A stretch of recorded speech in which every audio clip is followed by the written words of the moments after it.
ओळखा पाहू ही इडली कशापासून बनवली आहे. थंबनेलवरून तर समजलंच असेल. आज आपण बनवतोय ज्वारीपासून मऊ लुसलुशीत कापसाहूनही अगदी स्पॉन्जी अशी ज्वारीची इडली.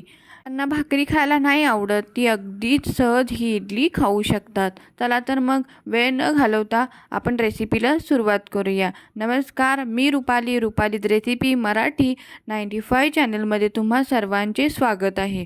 आज आपण बनवणार आहोत मऊ लुसलुशीत जाळीदार खूप जास्त वेळ टिकणारी ज्वारीची इडली. चला तर वेळ न घालवता आपण रेसिपीला सुरुवात करूया. तर त्यासाठी मी इथे एका भांड्यामध्ये 1 वाटी उडदाची डाळ, 1 चमचा धने घातलेले आहेत. ते छान असं स्वच्छ धुवून आपण याला 4 ते 5 तास आपण भिजत घालणार आहोत. त्याचप्रमाणे आपण 1 वाटी उडदासाठी 3 वाटी आपण इथे ज्वारी घ्यायची आहे. ज्वारी छान अशी स्वच्छ साफ करून घ्यायची आहे. त्यानंतर आपण यामध्ये पाणी घालून ही स्वच्छ धुवून घेणार आहोत. 2 ते 3 वेळा आपण ही स्वच्छ धुतल्यानंतर यामध्ये आपण कोमट किंवा गरम पाणी घालायचं आहे. याने काय होतं, ज्वारी पटकन भिजली जाते. ज्वारी भिजली की नाही हे कसं ओळखायचं आहे, आपण एखादा त्यातला दाणा खाऊन पाहायचा आहे. थोडासा सॉफ्ट लागला तर समजायचं आहे की ज्वारी आपली छान अशी भिजलेली आहे. चला, अशा पद्धतीने आपली ज्वारी आणि उडदाची डाळ छान भिजलेली आहे.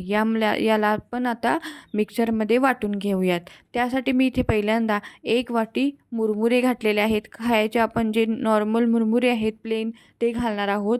त्यानंतर आपण इथे भिजवलेली ज्वारी घालणार आहोत. याला छान असं खूप जास्त जाडसरही नाही, खूप जास्त पातळही नाही, अशा पद्धतीचं आपण वाटण तयार करून घेणार आहोत.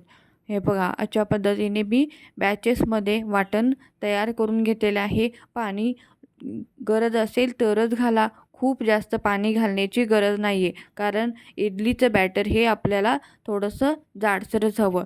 सर्व मी उडद आणि डाळ छान असं सर्व मिक्स करून घेतलेले आहे. छान याला आपण हाताने फेटून घेऊयात आणि 7 ते 8 तास किंवा 9 ते 10 तास याला फर्मेंटेशनसाठी ठेवणार आहोत. त्यानंतर पहा किती छान आपलं पीठ फर्मेंट झालेलं आहे. मऊ लुसलुशीत बनतात जर पीठ जास्त वेळ आपलं फर्मेंट झालं तर. हे पहा किती छान स्पॉन्जी झालेलं आहे पीठ. मस्तच ना. चला तर मग वेळ न घालवता आपण इडली देखील बनवायला घेऊयात. चला तर मी इडली पॅनला थोडंसं इथे तेल लावून घेतलेलं आहे. थोडं असं हाताने लावा किंवा ब्रशने देखील लावलं तरी चालेल. त्यानंतर मी ते थोडंसं पीठ बाजूला काढून घेतलेलं आहे. यामध्ये चवीपुरतं मीठ घालायचं आहे. छान याला मिक्स करून घ्यायचं आहे आणि आपण इडली बनवणार आहोत. खूप जास्त पीठ नका घालू एका वेळी, नाहीतर इडली फुगून आपली वरती येते. त्यामुळे खूप जास्त मोठ्या इडल्या बनतात. त्यामुळे थोडं पीठ घालून आपण याला छान असं स्टीम करून घेणार आहोत. पाणी गरम करायला ठेवायचं आहे गॅसवरती. तोपर्यंत आपण इडली इथे घालून घेणार आहोत.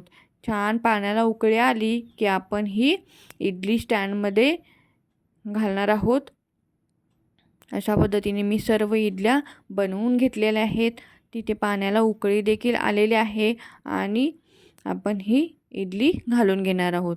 इडली घालताना जे आपले होल आहेत त्याच्यावरती बरोबर अशी ही इडली ठेवायची, जेणेकरून जी खालची वाफ आहे किंवा स्टीम आहे ती वरपर्यंत पोचू शकेल. अशा पद्धतीने मी छान अशा मऊ लुसलुशीत अशा इडल्या तयार करून घेतलेल्या आहेत.